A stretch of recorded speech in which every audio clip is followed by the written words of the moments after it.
Ja ku jemi në takimin e fundit të javës, është ditë e premte sot, por gjithsesi me të njëjtin seriozitet dhe përkushtimi para jush nga ora 7 deri në orën 8:45 minuta këtu në Dita Jonë A2 CNN.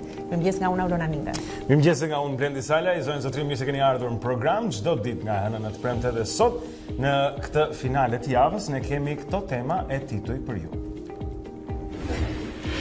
Për të folur mbi situatën politike që është krijuar këta muaj të fundit pra në prag të zgjedhjeve vendore, kemi ftuar sot në studio dhe zotin Alfred Pesa, i cili do të na flasë pra dhe do të na komentojë pikërisht këtë situatë, sidomos në kampin socialist. Do të flasim me të për majorancën, për të mos u lëkundur drejt zgjedhjeve, si dhe për fushatën elektorale që pritet të fillojë mbas pak.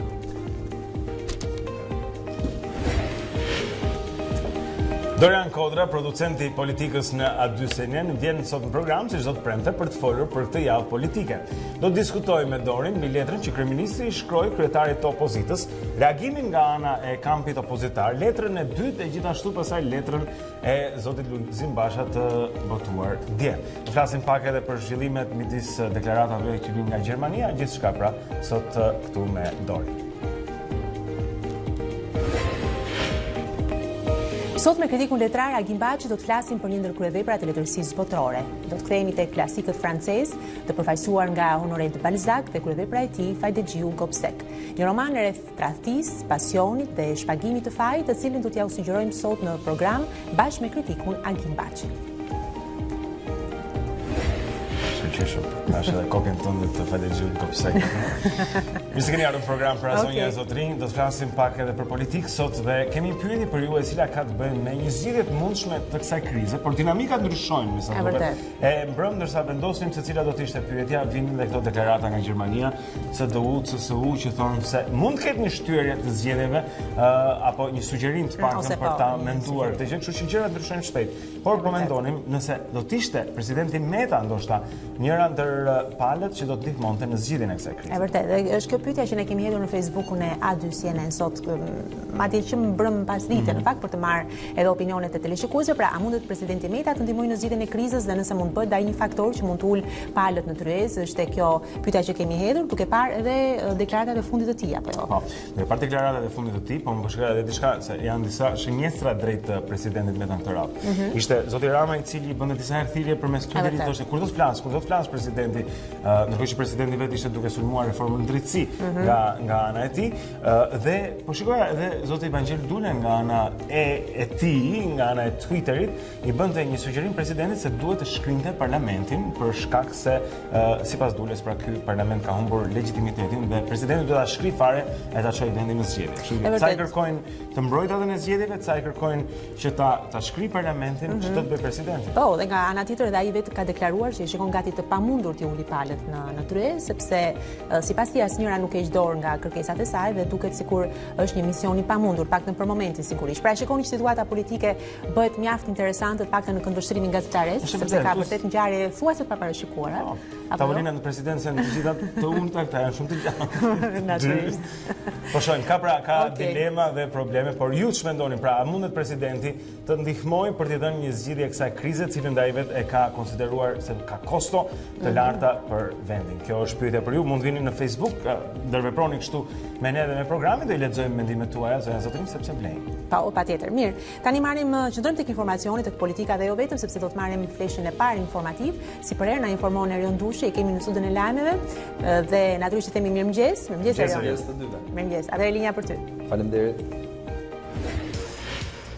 Brenda 24 orësh, kryeministri shkroi një tjetër letër publike kryetarit Partisë Demokratike për të takuar për zgjidhjen e krizës pa kushte, duke theksuar se nuk interesohet për fatin politik të opozitës, por për të mirën e vendit.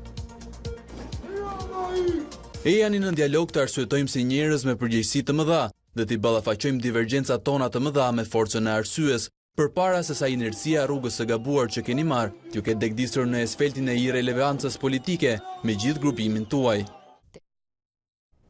Për të dytën herë brenda pak kohësh, Gjermania ofrohet për hapjen e dialogut mes qeverisë dhe opozitës për të kaluar krizën. Johan Waderfull dhe Christian Schmidt të CDU-CSU u shprehen se zgjedhjet e 30 qershorit pa opozitën do të ishin problematike në aspektin demokratik të vendit, ndaj kërkojnë ulje në dialog të palëve pa kushte.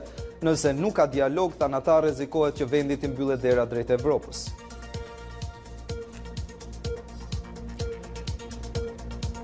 Ne duhet të çlirojmë politikën nga parate, pista dhe autokracia dhe për këtë ne kemi hapur një dialog gjithëpërfshirës me qytetarët, i vetmi dialog që unë mund të marr pjesë. Kjo ishte përgjigjja zyrtare e Lulzim Bashës për ftesën e kryeministrit Rama në lidhje me bisedimet mes palëve, por nëpërmjet rrjeteve sociale.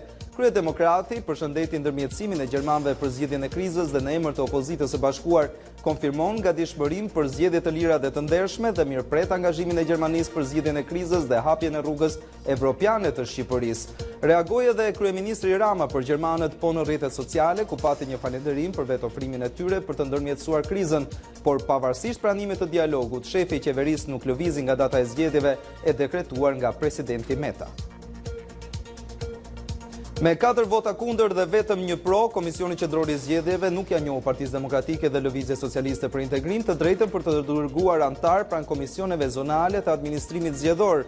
Përfaqësuesi ligjor i Partisë Demokratike shpjegoi se bëhet fjalë për një të drejtë që janë një ligj, ndërsa homologu i tij, Partisë Socialiste, i tha se të drejtën e humbën kur vendosën të mos garojnë. Emiliano Shullazi dhe 4 të pandehurit e tjerë kërkojnë që gjyqtarja që ka në dorë fatin e çështjes në shkallën e dytë për krimet e rënda të përgënjeshtrojë lajmin për kërcënim. Të pandehurit dhe avokatët u përfshin në debate gjatë gjithë seancës së dieshme, ndërsa Gilmando Dani u gjobit me 30.000 lekë dhe u përjashtua nga seanca. Kryeministrja britanike Theresa May nuk do të publikojë apo debatojë legjislacionin e saj për Brexit deri në fillim të muajit qershor. Vendimi u bë i ditur nga qeveria dhe vjen pas shtimit të zërave që kërkojnë dorëheqjen e kryeministres. Fillimisht u njoftua se marrëveshja për Brexit do të dërgojë për votim më 3 qershor, por Londra e shtyu atë pas pak kënaqësive që solli prezantimi i planit të ri.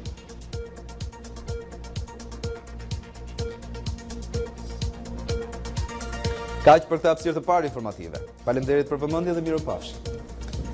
Shumë faleminderit Erion për gjithë informacionin. Zënë zotrin, do të kemi një tjetër blok informativ në rreth 30 minuta këtu bashkë me kolegun Dushi edhe një tjetër.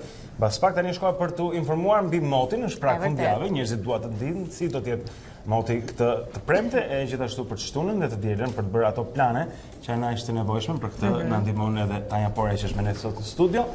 Mirëmëngjes. Mirëmëngjes.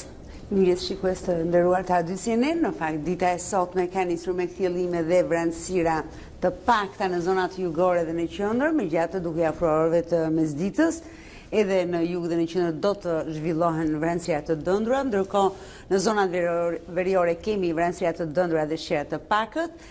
Gradualisht në mesditë dhe pjesën e dytë të ditës do të kemi fuqizim të vranësirave në të gjithë territorin shqiptar, të cilat do të gjenerojnë shira të dobët në zonat jugore, por shqip më të konsiderueshëm pritën në qendër dhe në veri të territorit shqiptar.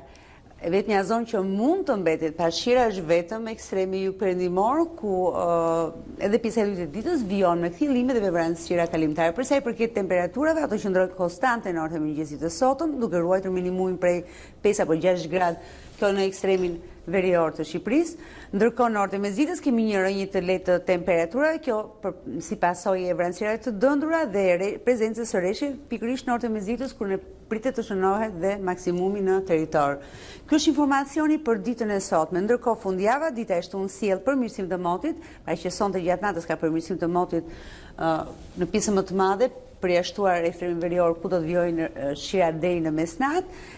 Nesër kemi kryesisht kthjellime dhe vranësira kalimtare, më të shpesha vranësira do të jenë në pjesën e dytë të ditës në zonat malore, ndërkohë edhe dita e diel do të nisë me kthjellime dhe vranësira të herpashershme, por duke afruar orëve të mesditës kemi një sistem vranësire i cili i afrohet territorit shqiptar, gradualisht fillimisht në zonat jugore dhe qendrore nisin në shira dhe gradualisht në pjesën e dytë të ditës i gjithë territorit shqiptar përfshihet nga shira kryesisht të dobët me intensitet, por lokalisht deri mesatar dhe jo më shumë se kaq.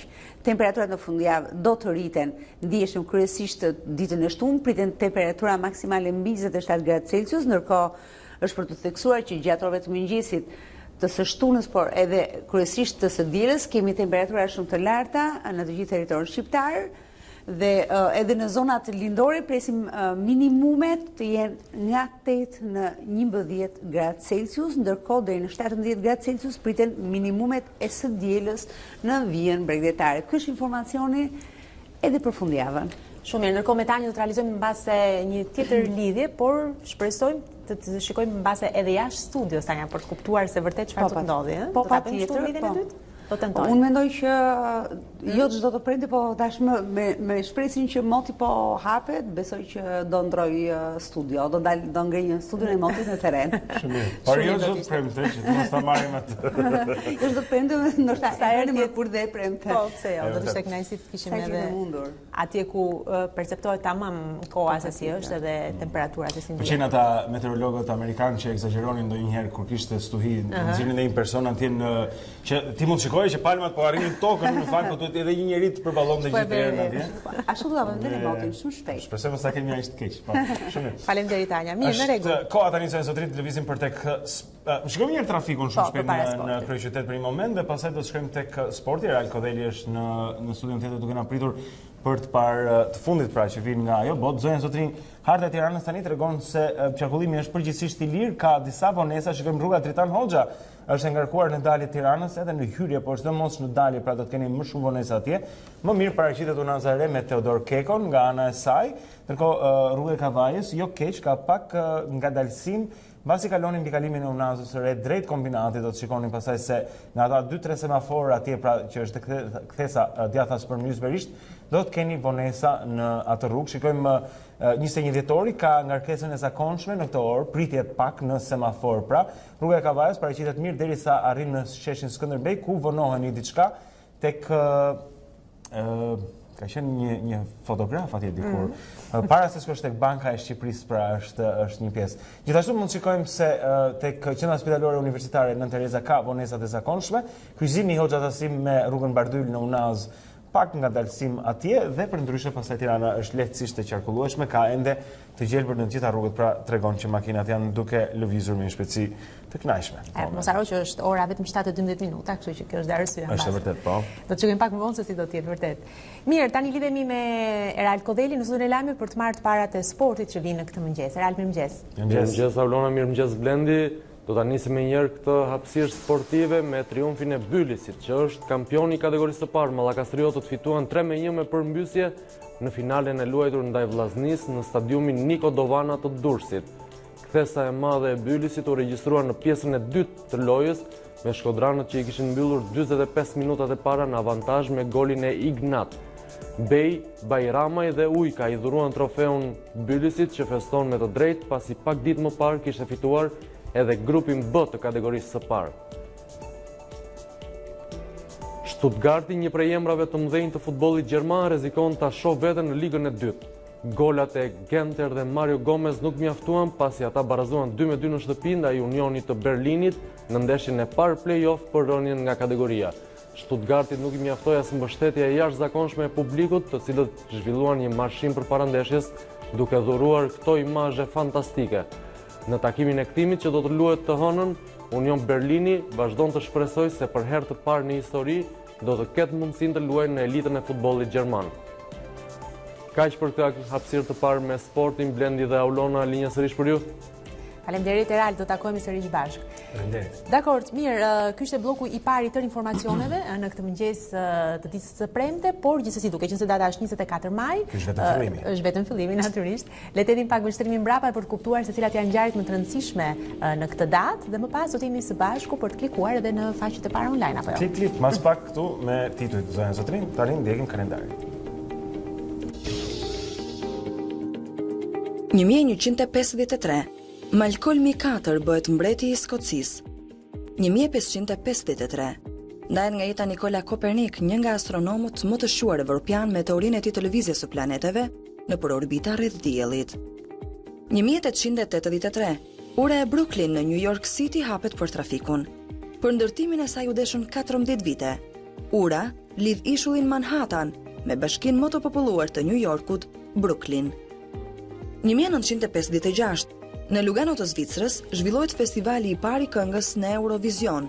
Historikisht, këngëtarët fitues të Eurovision që më pas kanë patur karrierën më të suksesshme muzikore, veçohen anëtarët e grupit ABBA, fitues të vitit 74, dhe Celine Dion, fituese në vitin 88, që për vitin 2004 dhe Shqipëria merr pjesë në këtë garë të muzikës evropiane. 1961 Çipro antarësohet në Këshillin e Evropës. 1964, në përleshjen e tifozëve në ndeshjen Peru-Argentinë më shumë se 300 tifozë u vranë dhe 500 të tjerë u plagosën. Ndeshja ishte për kualifikim në Olimpiadën 1964 dhe tifozët peruan u egërsuan kur arbitri i anuloi një gol skuadrës së tyre.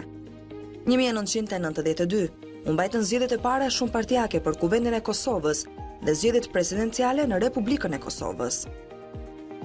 1999, Gjykata Penale Ndërkombëtare për ish-Jugosllavinë në Hag paditi Slobodan Milošević dhe 4 të tjerë për krime lufte dhe krime kundër njerëzimit të kryera në Kosovë. 1937 lindi në Shkodër Serafim Fanko, aktor dhe regjisor shqiptar i nderuar me titullin Artisti i popullit. Filmi i tij i parë është Fije që priten, më pas shkëlqeu në vitin 77 me filmin Gunat mbi tela, ndërsa vitet e fundit spikati si regjisor dramash. 1941 lindi Bob Dylan, muzikant dhe poet amerikan. Ai këndon, luan në kitar, piano dhe harmonik. Dylan është fituesi i çmimit Nobel për letërsi në vitin 2016.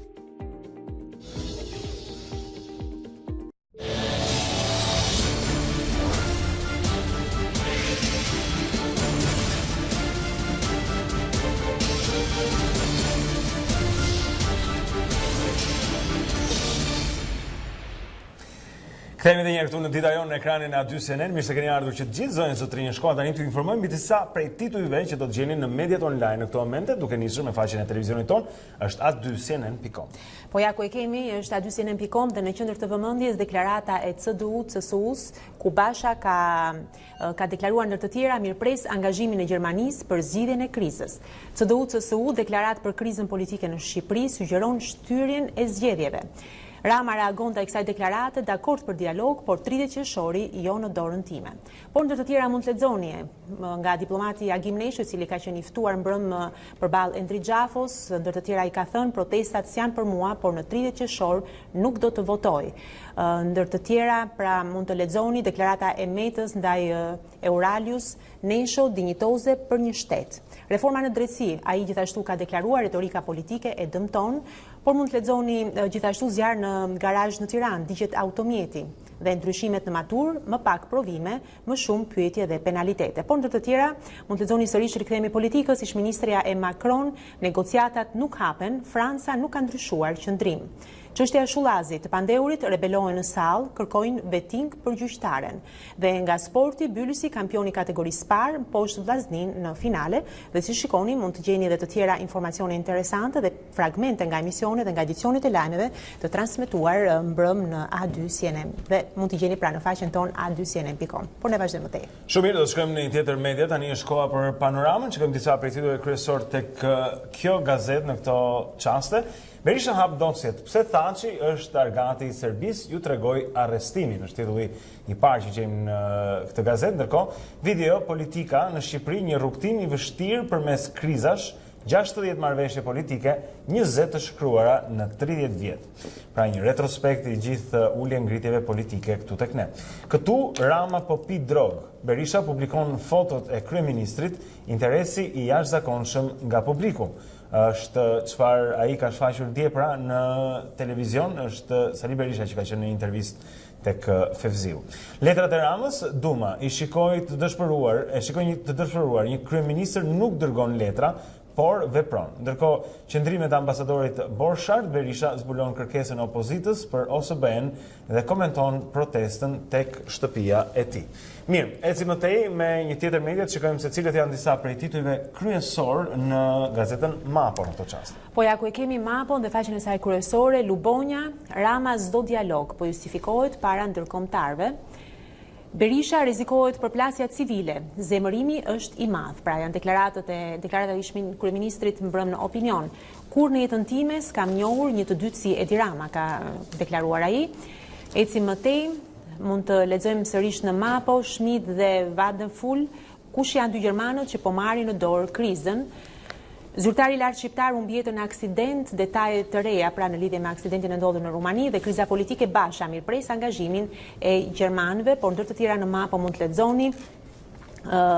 Pra jemi me deklaratat dhe nga emisionet politike të shfaqura mbrëm në ekranet televizive, Berisha rrezikohet pra përplasje civile, zemërimi është i madh, apo Vangjeli zbulon planin e policisë dhe pyet Berishën, çfarë do të bëni?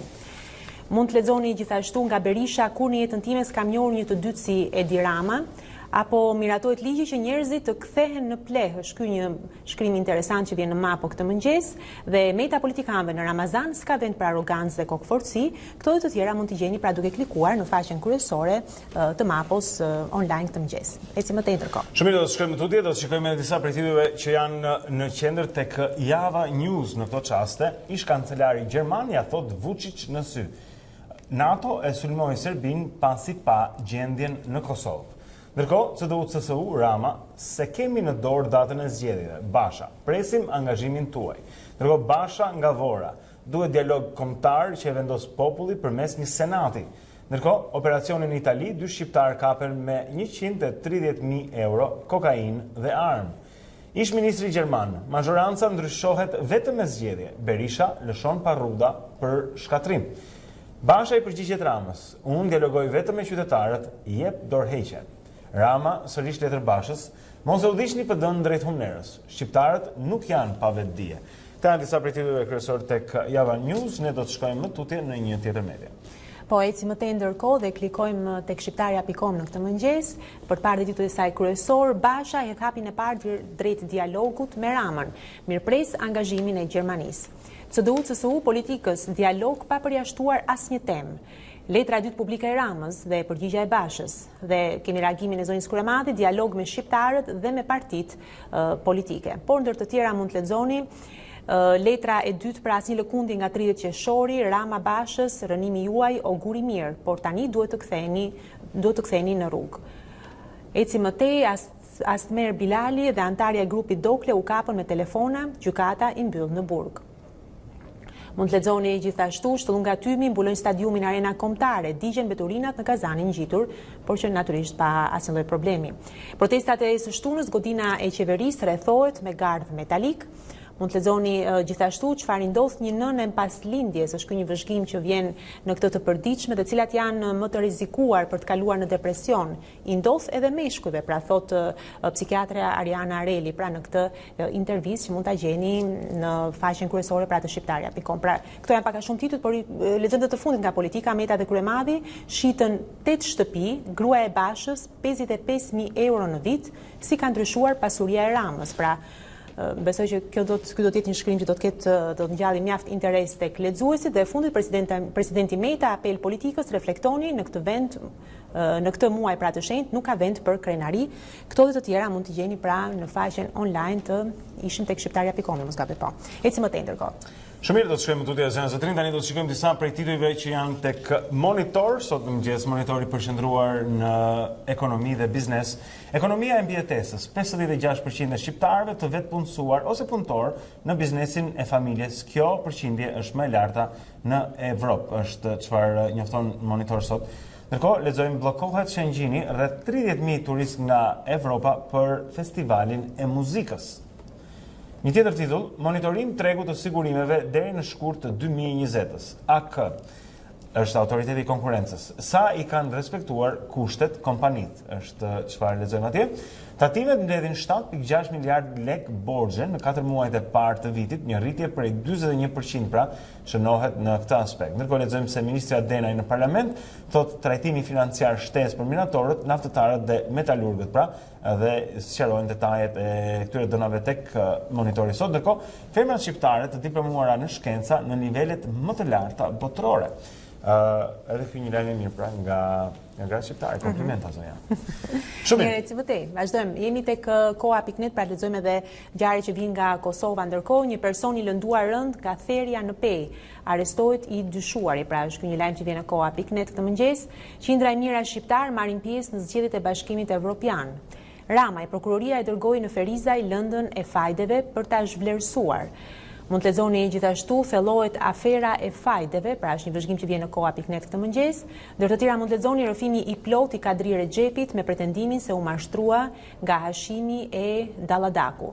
Britanikët s'ka pajtim për shtyrjen e emërimit të drejtorit të akreditimit, pra këto dhe të tjera mund t'i gjeni duke lexuar këtë mëngjes në faqen online të koha.net. Eci më tej dhe tani besoj është momenti i CNN apo jo? Po, shikom shumë shpejt CNN-in është shikojmë disa prej martesave të para të njëjtit seks janë duke ndodhur në Azi pra mbas atij aprovimit të ligjit që lejon këto martesa në Taiwan pra javën e kaluar, i cili bëri buj dhe ishte në lajme. Ndërkohë shikojmë Donald Trump bie në kurthin e Nancy Pelosit, është një analizë politike që ofron CNN sot, lidhur me këtë konflikt shumë interesant që po zhvillohet midis kryetares Kongresit Amerikan pra dhe zoti Trump. Gjithashtu, shikojmë se kryeministri Modi në Indi, zonja Zotrin, ka korrur një fitore të jashtëzakonshme pas zgjedhjeve në demokracinë më të madhe të botës, siç quhet India, dhe mbas këtyre zgjedhjeve pra ai është duke festuar një fitore të bujshme. Mirë. Këto janë kryesorët tek CNN, ju ftojmë tek e faqe për të parë edhe më shumë. Unë doja ndalesha në dy gjëra. E para sot në shtyp tek Panorama vërej që ka një opinion nga zonja Genoveva Ruiz Calavera, e cila është si thua shefja e vettingut, përveç detyrës që bën në Bruksel, ajo është shefja e vettingut këtu tek ne, por ka folur sot dhe është rrallë që të një opinion, por është një opinion i cili me sa duket është i nisur apo i shtyr prej kritikave që zoti Meta theksoi. Është një reagim i kësaj zyrtare shumë të lartë të Bashkimit Evropian pra dhe shefes së vettingut këtu tek ne. Thotë së pari populli shqiptar meriton vlerësim veçantë fal vendosmërisë së tij të fortë që gjyqësori në të gjithë vendin po pastrohet nga korrupsioni një herë për gjithmonë. Dëshira e tij pra e popullit për një gjyqësor të vërtet e paanshëm dhe profesional donte thoshte se reformat mund të fillonin dhe ajo vijon tregoi se sa ka patur 140 vendime, 20 vendime të formës prerë, thotë se ka 250 raste denoncimesh nga qytetarët, se vettingu thotë është një proces kompleks dhe se çdo dosje e veçantë përfshin mira faqet, është ndryshme nga të tjerat, ka nuanca dhe aspekte të ndryshme, por me një fjalë ajo është drejtore për Ballkanin Perëndimor në Komisionin Evropian dhe shefja e operacionit ndërkombëtar të monitorimit ONM këtu tek ne, por ka bërë një po themi opinion sot pra ku e mbron me 4 pika reformën në drejtësinë në Shqipëri dhe në këtë mënyrë i kundërvihet deklaratave kritike të pra kishte tek Panorama apo jo? Kjo është sot tek Panorama, po. Meqense jemi tek këto momente që tregojnë imazhet apo jo, le të qëndrojmë këtu, natyrisht që nëpërmjet videove apo nëpërmjet fotove këtë radhë, dhe më pas do të jemi për të diskutuar, për të komentuar paksa edhe realitetin politik. Jemi në prag të një proteste apo si për herë ditën e shtunë, do të kemi Dorian Kodrën, producentin ton, për të kuptuar dhe për të dhënë një vëzhgim më të detajuar mbase me gjithçka që po ndodh politikën shqiptare. Rikthehemi.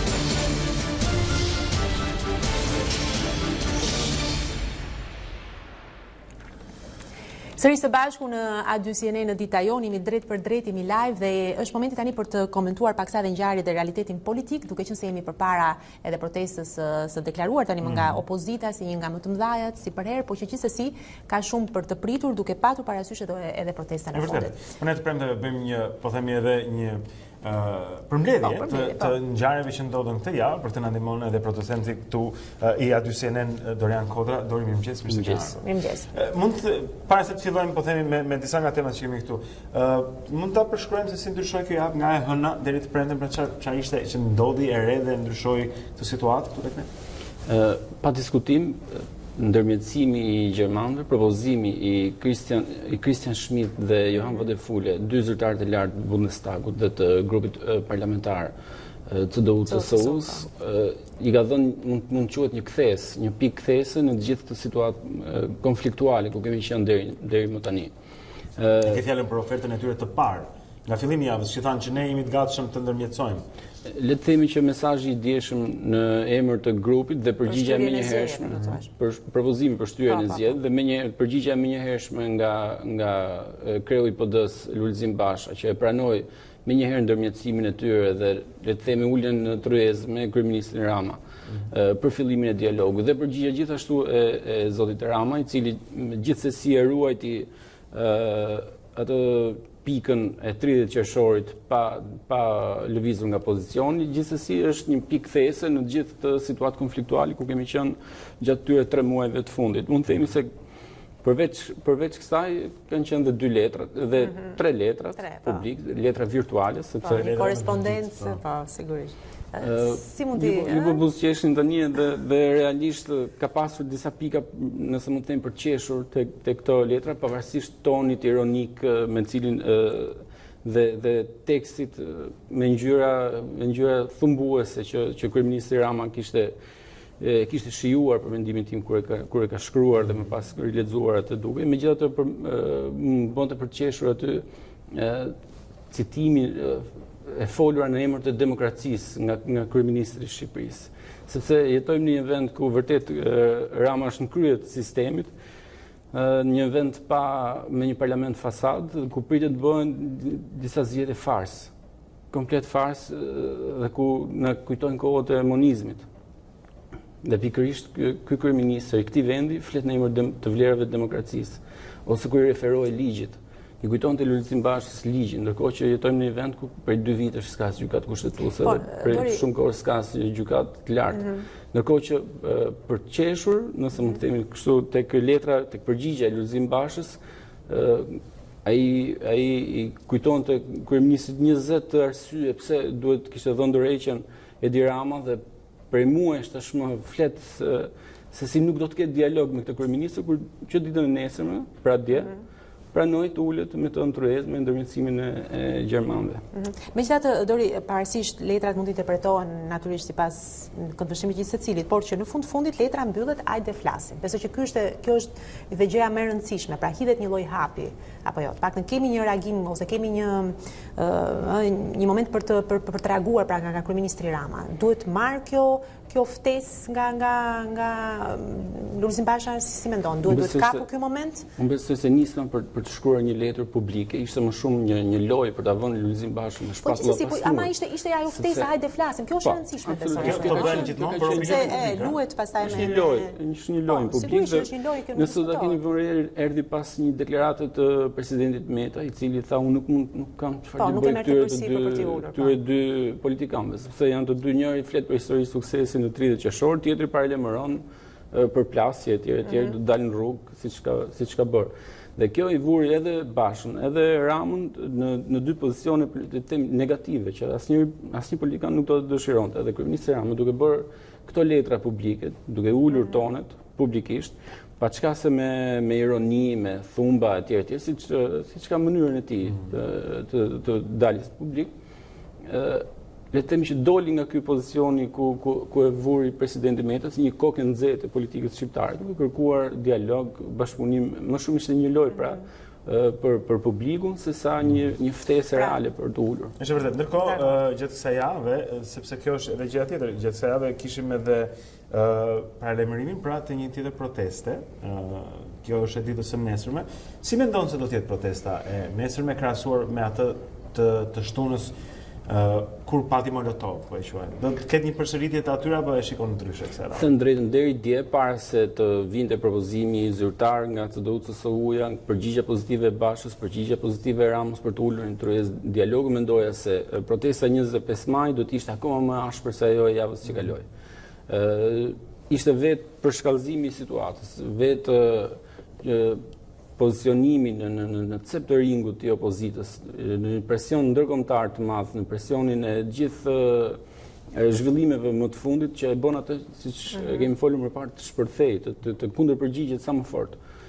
Por duke qenë se tashmë vetë Basha ka pranuar do të ulet në tryezë me Ramën, vetë Rama ka pranuar diçka të tillë. Është propozimi goxha serioz, le të themi, nga shikon pra tonet më të ulura, do të thuash. U mendoj se opozita nuk do ta çojë deri në fund nuk do ta lejoj deri në fund që militantët të agravojnë situatën. Mendojnë që ndoshta do të ketë edhe një kthim të kursit edhe për sa i takon të 30 qershorit, sepse edhe Basha ka thënë që do të jemi gati edhe për një grup shteti apo vetëm që zgjedhjet mos bëhen, e ka deklaruar këtë. Ndërkohë edhe Berisha dje tha në opinion që ishte i gatshëm pra që nuk e merrnin përsipër që situata edhe mund të shkojë në një konflikt civil. Me këtë arsyetim që sapo bëre, mendojnë që ndoshta edhe këto deklarata do të ketë një tërheqje të tyre, pra mendojnë që po ndryshon pak kursi i opozitës? Që nga dita që Partia Demokratike dhe LSI-a vendosen të djegin mandatet e deputetëve, çdo parashikim është i vështirë për të bërë. Sigurisht. Megjithatë, 30 qershori për mendimin do të luhet shumë me datën 30 qershor. Nëse mbani mend 2 vite më parë, kur u arrit marrëveshja Rama Basha, Rama dha ishte gatshëm të jepte gjithçka përveç postit të tij, përveç dorëheqjes. Pra dha shtyrjen e zgjedhjeve, dha gjysmën e qeverisë. Dhe edhe tani është në të njëjtën, është pak a shumë në të njëjtën pozicion, është i gatshëm të japë gjithçka. Mund të shtyjë edhe zgjedhjet, por dorëheqjen nuk e negocion. Ndoshta ai e ngre 3 qershorin, po themi si një gjë që pastaj kur ta japi, kur ta dorëzoj, duke sigur ka dhënë gjithë botën, por do të mbaj. Po se në vetë mund të jetë një manovër politike, po themi duke këmbgulur aq fort në një gjë që në fakt e kemi parë 2 vite më parë, 18 qershor. Megjithatë, më përshtypet diçka, pra, ti mendon që kjo protestë do të jetë e paqme, të shtunën do të ketë një largim, po themi, nga ai tensioni i madh atje. Është kjo për shkak se populli, sepse PD-ja gjithmonë distancohet nga monitorit, thotë, nuk i hedhim ne, i hedh populli, por ndërkohë nëse deklarata e Bashës me CDU-CSU-n është pozitive, edhe monitorët vetë pastaj zhduken. Dhe kjo bën të duket sikur është PD-ja që i kontrollon shishet me benzinë dhe jo ashtu si shtot. Le ta themi hapur, askush nuk beson se populli ka dalë dhe po hedh molotov kundër Ramës. Po pse do riky? Është dirigjuar gjithçka. Kjo marrëdhënie kaq konfliktuale me të vërtetën. Në një pozicion kur ti politikisht po mendohesh të ofrosh diçka realisht më të pastër se sa ajo që është në pushtet, që duhet thënë është e kritikueshme. Marrëdhënia me të vërtetën është kaq e vështirë. A nuk duhet sinqeriteti të jetë baza e gjithçka? Absolutisht dakord. Marrëdhënia e vështirë me të vërtetën ka qenë gjithmonë në gjithë politikën, në fundit po mos ishte diçka e tillë as ne gazetarët nuk do kishim ndaj punë sa kemi. Pikërisht për këtë jemi këtu. Dhe në këtë rast, në këtë këndvështrim që e thoni, po, nuk besoj se nuk ka arsye për të pasur komplekse që po, molotovët i hedhin mbështetësit e Partisë Demokratike. Po, edhe dhunën ndaj mureve të kryeministrisë, edhe nëse është thyer ndonjë xham, kjo ndodh sepse është e dirigjuar për mendimin tim gjithçka nga Partia Demokratike. Por më e rëndë se këto është dhuna e policisë, është dhuna shkopat e gomës mbi Said Dollapin apo gazi lotësiellës që turbullon gjithë qendrën e Tiranës. Patëm që nga kryeministri dhe nga ministri i brendshëm për këtë gjë. Sepse kostum Partia Demokratike e merr ditën e zgjedhjeve, kurse policët, ministrin, kryeministrin që justifikon ato, prokurorin që nuk heton, ne i paguajmë me taksat tona. Dhe në radhë parë duhet ta shohim marrëdhënien e vështirë, raportin e vështirë me të vërtetën tek këto njerëz që ne i paguajmë. Po ditën e zgjedhjeve nuk e votojmë nëse nuk duam duke. Ne në fakt paguajmë për gjithë partitë politike, se ata marrin fonde nga fondet nga thesari i shtetit për fushat e tyre dhe marrin jo pak, marrin miliona. PS-ja, PD-ja, gjithashtu, kështu që PD-ja në këtë rast. Populli paguan, por ka një fond që partitë përfitojnë. Sepse nuk është regjistruar në zgjedhje. Po, flas për 30 vjet, jo. Po, kisha për. Okej. Jo, doja përpara se ta ndalim të largohesh Dori, duke qenë se po prekim këtë situatë politike. Folëm për Ramën, për Bashën, por presidenti Meta si po duket. Pam reagimet e tij shumë të forta, sidomos kjo tërheqja që thot unë nuk i ul dot palët në tryezë. Në fakt, presidenti ka qenë me reformën në drejtësi. Gjithashtu i fokusuar, gjithashtu natyrisht, ka patur reagimet e tij, po lexuam diçka në panorama. E shikon është lloj pafësie mbase në thonjza se ndoshta duhet kuptuar dhe presidenti, por që e shikon vërtet një mos ndoshta vërtet ai duhet i ulte në fakt, duhet ta bënte këtë detyrë. Si thua? Ilir Meta vjen nga drejtimi i LSI-s, një forcë ku i është dashur të investohet absolutisht 100%. Në momentin që u bë president nuk e ndali këtë lidhje të tij me si aktor politik, nuk arriti të dalë mbi palët për mendimin tim. Dhe edhe ky moment ku jemi reflekton pikërisht këtë konfliktualitet që pati me kryeministrin Rama, këtë përfshirje të tij një anshmëri le të themi, dhe faktin që nuk doli do të mbi palët dhe faktin që edhe në këtë situatë ai mund të kishte thirrur, duhet të kishte ushtruar gjithë le të themi misionin që i ngarkon posti që ka. Çfarë mendon se bëri? Sepse nuk e bën dot. Nuk e bën dot për shkak të marrëdhënies konfliktuale që ka pasur ndër vite me nuk mund të rimbi palët, më thua. E tregoj vetë roli i tij në këtë moment, në këtë situatë. Presidenti mund të kishte pasur një rol akoma më të fortë. Po është kjo, si shpjeta Olona, për shkak, po themi, në thonjza pa aftësisë për ta bërë këtë, apo është për shkak se ai ndihet, po themi, i kompleksuar apo i paragjykuar në atë që ai përfaqëson dhe për këtë arsye nuk tenton që ta bëj. Le të themi që për mendimin tim është në lojën e Ilir Metës, sepse në fund edhe një përplasje sa më e madhe, sa më e fortë Rama Basha çon ujë në mullirin e LSI-s, sa më shumë të konsumohen si konfliktuale këto dy forca politike, historikisht gjithnjë përfituese, në thonjza mund të themi, ka dalë LSI-ja dhe duke qenë janë të dyja momentet. Është edhe një pikë e dobët e presidentit ton, por është le të themi edhe një llogari e tij që bën në këtë situatë. Për interesa politike, po themi, në zyrën e presidentit. Si do të ishte? Okej, shikojmë se ka vërtet është interesante, po e thoni edhe në hapjet e emisionit, Dorit, besoj je dakord me ne që paktën nga këndvështrimi gazetaresk është një situatë interesante politike apo jo? Absolutisht. Edhe pse jo në interes të shqiptarëve, sepse do donin që gjërat ishin krejt ndryshe, por që gjithsesi është një gjë që shumë fjalë të bukura fliten për ndryshimin e kodit zgjedhor, për hapjen e listave, për qytetarët që marrin pjesë në demokraci. Nëse këto do të ndodhin, do të ishte një gjë shumë e mirë, mendoj për të gjithë. Puna është sa për sa është retorike, sa për sa është e realizueshme, se me që e përjetuam të krizë, e me që po paguajmë për këtë krizë ekonomikisht, paktën kishim përfituar diçka edhe ne si popull dhe demokraci nga kjo krizë. Sa rezultatet janë, si mendon Dore? Një rast konkret, po themi, ishte lajmi që doli për vendosjen e taksës në Tiranë-Durrës, në autostradë, po. Menjëherë për 2 ditë, për shkak të reagimeve, ministri Autorhoq tha jo, nuk do të ketë një taksë të tillë, jemi akoma në një fazë, është ende shumë herët. Le të themi që një krizë të tillë, një protestat e bëjnë më vulnerabël qeverinë, nuk japin më asaj guximi për çon arrogancë. Arroganca largohet, arroganca. Qartë, më përgjeshme, ndoshta ka një efekt. Besoj se ka një efekt të tillë. Shpresojmë që të zgjasë. Të shikojmë se si do të shkojë. Mirë, Dori, vërtet faleminderit që ishe me ne sot. Shumë mirë. Protestat shkaktojnë ulje të arrogancës. Të shikojmë? Herën e fiskale. Mirë, pak minuta publicitet dhe më pas do të rikthehemi për të marrë një tjetër blok informacionesh këtu në Dita Jonë.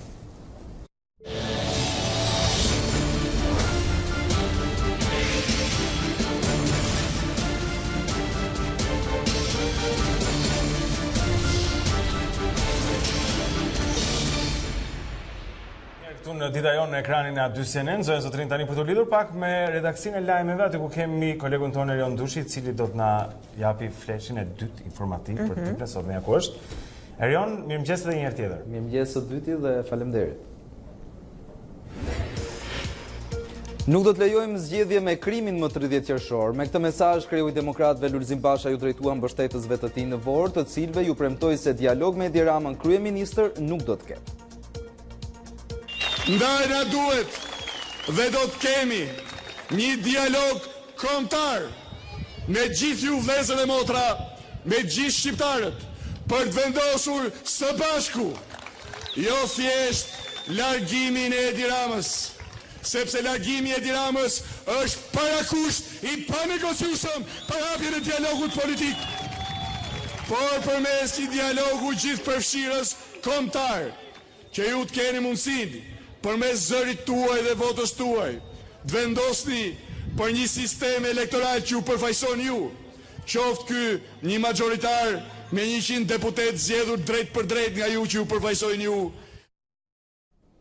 Ilir Meta ju rikthye asaj që tha 2 ditë më parë në lidhje me suksesin e reformës në drejtësi. Presidenti rezervoi një sulm të posaçëm për misionin e Bashkimit Evropian që asistoi drejtësinë tonë Euralius, çka solli reagimin e delegacionit në Tiranë dhe të kryeministrit. Ambasadori i Bashkimit Evropian Soreka dhe kryeministri i cilësuan të gabuara qëndrimet e Metës, ndërsa ky i fundit insiston tek respektimi i kushtetutës për zbatimin e reformës në drejtësi. Zëdhënësi i presidentit Edi Blushi tha se për ambasadorin Soreka dhe kryeministrin Rama, presidenti ka të njëjtin qëndrim. Ai do të vazhdojë përpjekjet për zbatimin e kushtetutës për reformën në drejtësi për të evituar vonesat, kolapsin, zbatimin e njëanshëm e përçarës dhe kapjen e sistemit. 5 orë pasi minatorët kishin mbaruar protestën e tyre përballë parlamentit, deputetët e miratuan ligjin për ta gjatë seancës së dieshme. Statusi i minatorit, pensione më të larta për punonjësit e nëntokës dhe disa letësi të tjera janë risitë e këtij ligji që rregullon kryesisht marrëdhëniet financiare. Tashmë minatorët pritet të marrin përfitimet e ligjit, ndërsa vrulli protestave do të matet nga plotësimi ose jo i kërkesave të tyre. 36.000 gjimnazistë janë në ankth për mbarvajtjen e provimeve të maturës shtetërore. Këtë vit ka ndryshime, por edhe penalitete të shtuara për nxënësit që kopjojnë. Maturantët do të kenë jo më 5, por 4 provime, ndërkohë që zgjatet koha e testimit në 2 orë e gjysmë dhe ka më shumë pyetje alternative për çdo lëndë. Operacioni policor i koduar Shenjestra ka goditur një grup kriminal që merrej me shpërndarjen e drogave të forta. Në pranga janë vënë 3 persona dhe shpallur në kërkim një i katërt, ndërsa 2 të tjerë do të ndiqen penalisht në gjendje të lirë. Në cilësinë e provave materiale, policia sekuestroi 1.4 kg heroin dhe 1 kg kokainë dhe një armë gjahu që mbahej pa lejen përkatëse. Ishte gjithçka mbi informacionin. Faleminderit për vëmendjen.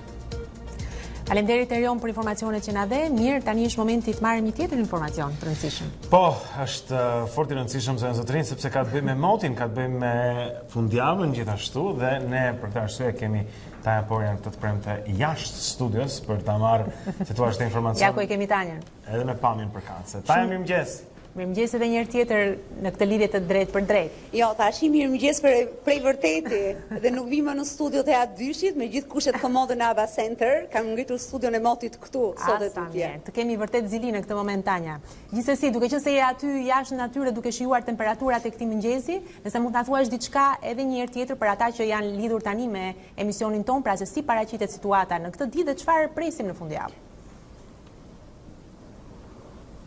Po pa tjetër, Aulona, ka patur një rritje të lehtë dhe rritjen, do të thonë personalisht po e ndjej dhe vetë një rritje të lehtë të temperaturave në mëngjesin e sotëm. Vlerat minimale janë shënuar në fakt në ekstremin verior, ndërkohë që variojnë temperaturat e mëngjesit të sotëm nga 8 deri në 12 apo 13 gradë, kjo në zonat e ulëtërësirës perëndimore, duke përfshirë dhe vijën bregdetare.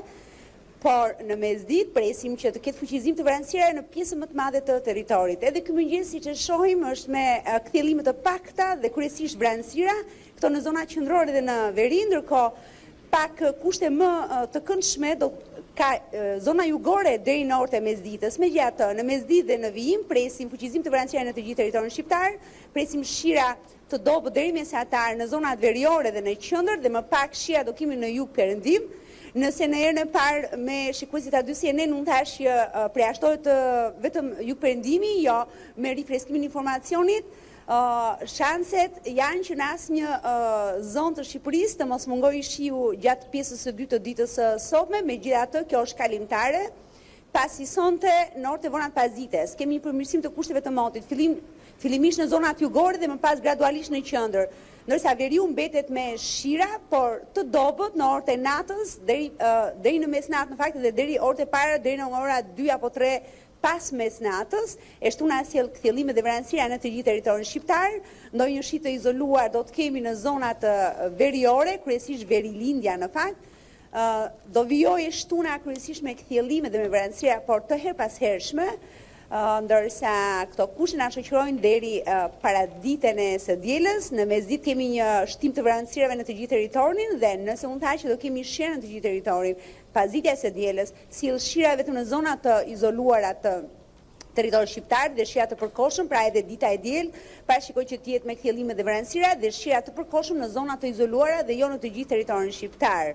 Shira të mbetet prezente dhe të hënën dhe të martën. Ajo çfarë duhet theksuar ka të bëjë me vlera termike, sot që nga kushte shumë komode termike në ambient të hapur, Presim në mesditë një rënje të lehtë të temperaturave. Kjo për shkak të vranësira që do të qëndrojnë sot gjatë gjithë ditës, por edhe të prezencës së shira në pjesën më të madhe të territorit shqiptar. Presim që maksimumi të qëndrojë diku ke 24 apo 25 gradë Celsius maksimumi në rang territori, ndërsa dita e shtunë parashikohet të jetë më e ngrohta, pasi kemi rritje edhe në mëngjes, por edhe në orët e mesditës. Presim të paktën 27 gradë Celsius kjo në zonat jugperëndimore të Shqipërisë, e diela vijon me një rritje në orët e mëngjesit, duke bërë që të kemi temperatura deri 17 gradë Celsius në vijën bregdetare gjatë orëve të para të ditës, ndërkohë mesdita sjell një rënje të lehtë, kjo për shkak të vranësirave më të shpeshta gjatë së dielës krahasuar me ditën e shtunë. Kjo rënje është rënje e lehtë, megjithatë temperaturat do të mbeten në 25 apo 26 edhe gjatë ditës diel. Megjithatë mi e parashikim të përgjithshëm për të gjithë ato që po na ndjekin, transmetimi i motit nga terreni që nga shumë fantastik dhe unë nuk besoj që do vim më në studio. Motin do ta japim Jo, Tanja, mos u mëso keq, se ne të duam në studio gjithsesi. Megjithatë, ti shijoje sa të mundesh, sepse pastaj do të... Jo, kam nevojë për hapësirën time, kështu që këtu kam tërë këtë studio. Jo, vërtet duket që është një mëngjes shumë i bukur, edhe ti dukesh më e bukur atje në dritën e diellit, kështu që shijoje sa të mundesh, sepse pastaj ki parasysh do të raportosh në edicionin e lajmeve që vjen më njëherë mbas nesh, kështu që e di ti. Faleminderit. Mirë, Tanja, faleminderit për informacionin që na dhe, punë të mbarë.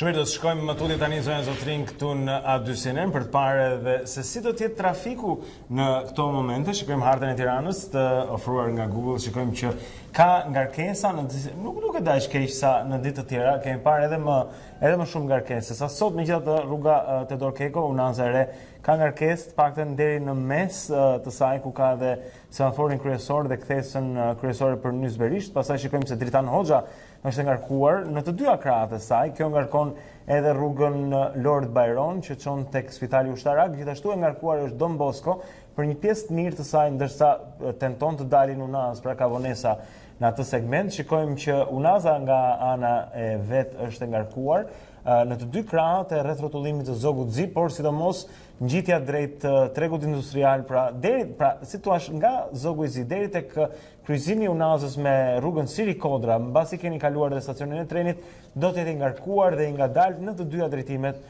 një pritje e gjatë. Pra, nëse mund ta shmangni Unazën e sipërme në këtë orë të mëngjesit do të bëni të mirë. Gjithashtu shikojmë ngarkesë në rrugën e Dibrës tek qendra spitalore universitare Nën Tereza, pastaj nga Selvia deri tek rruga e Barikadave sërish. Rruga e Barikadave nga ana saj është relativisht e ngarkuar. Shohim se është e ngarkuar rruga e Elbasanit, duke nisur nga ambasada amerikane deri tek kuvendi i Shqipërisë, Zotrin, deri tek qendra Toptani, do të keni ngarkesë në trafik në këto momente.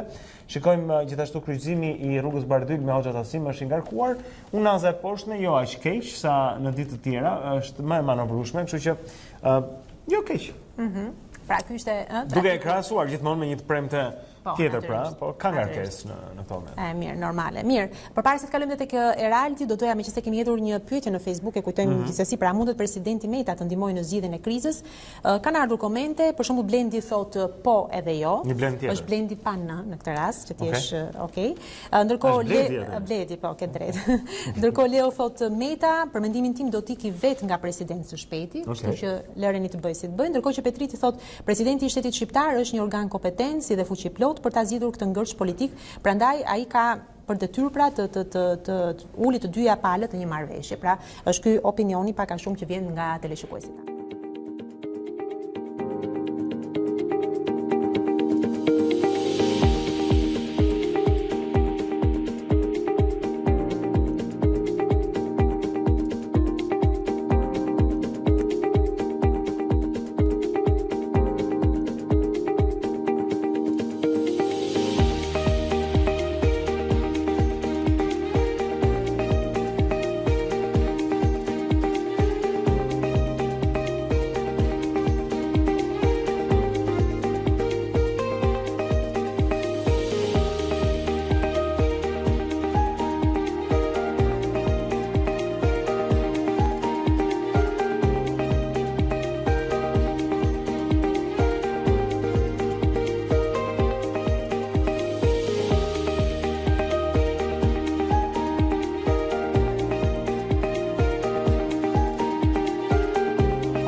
Kthehemi edhe një herë këtu në Dita Jonë zënë sotrim për të folur për politik tani, është e premte, por jemi në prag të një tjetër proteste e cila do të organizohet nesër nga opozita. Ndërkohë, kemi parë se si qarkullon në rrjetet edhe kjo menu, është menuja e burgut me qira fjala, e shkruar me shkumës dhe e përhapur nga socialistët për gjithë ata që janë të apasionuar të dhunës ndaj zgjedhjeve dhe kjo është oferta pra specialiteti i ligjit. Natyrisht një, po themi, një manovër komunikimi, zoti Peza, mirë se ke ardhur për të folur mbi këtë temë. Mirë se u gjeta. Sigurisht që jetojmë në epokë moderne, digitale, por edhe në epokën e komunikimit në mënyrë ku gjithkush mund ta kuptojë më qartë dhe më thjesht. Megjithatë, me që jemi këtu te menuja, ndoshta edhe për teleshikuesit ta lexojmë pak çfarë përmban. Po patjetër, shumë e pasur. Nëse është bërë virale tani më. Kasu? Atë. Është shumë e bukur se keni vendosur këto muajt e burgut në krah, sikur të jeni lek. Pra, për të gjithë të apasionuarit e dhunës ndaj zgjedhjeve, kjo është oferta dhe specialiteti i ligjit. Pengimi dhe dhuna ndaj kandidantëve për të zhvilluar fushatën zgjedhore 3 muaj deri në 3 vjet burg. Dëmtimi, prishja, shkatrimi me dashje, pajisjeve, vulave, kodeve të sigurisë apo çdo materiali tjetër zgjedhor 6 deri në 5 vjet burg, kanosja që i bëhet zgjedhësit për të marrë pjesë ose jo në votime 3 muaj deri në 2 vjet burg, kanosja apo përdorimi i dhunës që i bëhet komisionerit, vëzhguesit apo numëruesit 6 muaj deri në 3 vjet burg dhe e fundit pengimi i zgjedhësit për të votuar në qendrën e tij të votimit 6 muaj deri në 1 vit burg. Pra një menu e pasur. Me vite burg. Mjafton të zgjedhësh çfarë të duash edhe të paktën minimalisht 3 muaj burg i ke të garantuara. Kjo është edhe minimumi, por më e lartë aty është 5 vjet. Gjithsesi, flasim pak për këtë. Çfarë do të ndodhi sipas jush në datën 30 qershor? Në 30 qershor, sipas dekretit firmosur nga presidenti i Republikës, zoti Ilir Meta, që në fundin e vitit kaluar, gjithë qytetarët shqiptar me të drejtë vote mbi 18 vjeç janë të ftuar të zgjedhin kandidatët për kryetar të 61 bashkive të Shqipërisë dhe kandidatët për këshilltar në Këshillin Bashkiak. Dihet që një pjesë e opozitës, ajo që konsiderohet si opozita e bashkuar, ka ndërmarrë një marrëveshje pas djegjes mandateve etj. Për të mos hyrë në këtë proces, ka një pjesë të opozitës tjetër që dëshiron është regjistruar dhe ka filluar fushatën elektorale për të hyrë në proces. Partia Socialiste vazhdon të mbetet e vendosur për të respektuar datën 30 qershor në respekt të kushtetutës dhe dekretit presidentit të Republikës, ndërkohë që ka një palë tjetër që dihet që bën thirrje për të mos u zhvilluar ose kërcënon me mos zhvillimin e këtyre zgjedhjeve. Është hera parë në historinë e demokracisë funksionale të botës qytetëruar, ku një parti dhe një grupim partish politike, jo vetëm që le të themi dalin nga sistemi politik i vendit, por bëjnë aleancën më të çuditshme që ka ndodhur ndonjëherë, aleancën për të mos hyrë në zgjedhje dhe mirë këtë që nuk respektojnë edhe votuesit, zgjedhësit e vet, antarët dhe simpatizantët, apo ata që mund të ishin kandidat potencial për të drejtuar bashkitë e vendit, por nga ana tjetër kërcënon që nuk do të lejojë edhe palën tjetër të qytetarëve që dëshirojnë. Si imagjinoni ju atë të diel? Mendoni që mund të ketë po themi mund të dëgjojmë armë që shkrej mund të dëgjojmë do armë municione se do shkoj. Po është folur për konfrontim civil, opozita ka shprehur. Ju po qeshni se kjo është shenjë mirë, po mendoj që nuk e merrni seriozisht pra kërcënimin. Unë kam bërë fushata elektorale dhe jam njëri politik që ka marrë pjesë të paktën në 3 fushata elektorale, ka menaxhuar fushata elektorale, ka udhëhequr fushata elektorale. Dhe realiteti në terren është komplet ndryshem nga realiteti virtual nëpërmjet cilit kërkon të imponohet leadershipi i partive të ndryshme politike apo një pjesë e komentatorëve apo analistëve, të cilët e shikojnë nga këndvështrimet e tyre, i respektoj për aq kohë sa nuk bëjnë thirrje antikushtetuese dhe antiligjore. Por në territor sigurisht që qytetarët kanë një qasje tjetër, e para njëherë për shkak të menus me që e filluam, ku gjithkush që prek fushatën zgjedhore, rregullat, ligjet, kodet, normat e zhvillimit të tyre, ka sanksionet pra ju mendoni që këto masa të jashtëzakonshme do të sigurojnë edhe qetësinë e 30 qershorit? Kjo është njëra anë. E dyta është masa që kryeministri zoti Edi Rama para disa ditës deklaroi që vendet e Bashkimit Evropian dhe Shtetet e Bashkuara të Amerikës nuk do të lejojnë më pas këdo nga qytetarët shqiptar, qoftë që është duke u hetuar dhe në proces hetimi që të dali jashtë territorit të Republikës së Shqipërisë për të udhëtuar në vendet e Schengenit dhe në Shtetet Bashkuara të Amerikës përjetësisht. Dhe unë nuk besoj apo ishte ky mesazh po themi për Lul Bashën dhe Monika Kryemarin apo ky është një informacion. Nga vjen ky informacion nëse ky informacion vjen nga vendet anëtare të Bashkimit Evropian, 4 prej cilëve janë duke u marrë me procedurat për ta futur në listët e tyre të kalimit kufitar, gjithë ata qytetarë shqiptarë të cilët do të arrin të mund të bëjnë krim elektoral ose të shkelin kodin zgjedhor duke bërë vepra të tilla të cilat pengojnë procesin zgjedhor. Dhe krimet elektorale në Evropën, le të themi pjesës së Schengenit, për cilën po diskutojmë, por edhe Shtetet Bashkuara të Amerikës, pra në atë që quhet demokracia euro-atlantike, është një nga krimet më të rënda që mund të bëhet, për shkak se shenjtëria e zgjedhjeve në vendet demokratike është më e madhe prej nga ku burojnë pastaj edhe gjithë shenjtëritë e tjera, legitimitetet e pushteteve, ndarjet e pushteteve dhe check and balance kështu me radhë, të cilat ne i mësojmë teorikisht, por ata duhet fillojnë të zbatojnë praktikisht tek liria dhe tek e drejta për të zgjedhur dhe për të zgjedhur. Dhe duke qenë se kjo është e tillë, sigurisht që unë nuk mendoj që ka aq budallënj sa do shkojnë në burg apo do privojnë, se ky është një burg i dyfisht. Një burg është menuja e burgut për të hyrë në burgun real dhe e dyta është burgu i përjetshëm për të mos dalë më nga territori i Republikës së Shqipërisë. Dhe unë nuk mendoj që ka aq kamikaz dhe aq budallënj në këtë vend sa do habitesh në një. Mund të ketë nuk mund të them që mund të ketë përjashtime nga rasti. Por nuk mund të jenë budallënjt në atë masë që kritike, të cilët këshpërndarën që territorin e vendit të arrijnë deri atje sa që të cënojnë në thelb legitimitetin e procesit në tërësinë e vet. Jo, doja të pyesja në fakt sepse ne kemi parë letrën e Ramës, pra hajde flasim.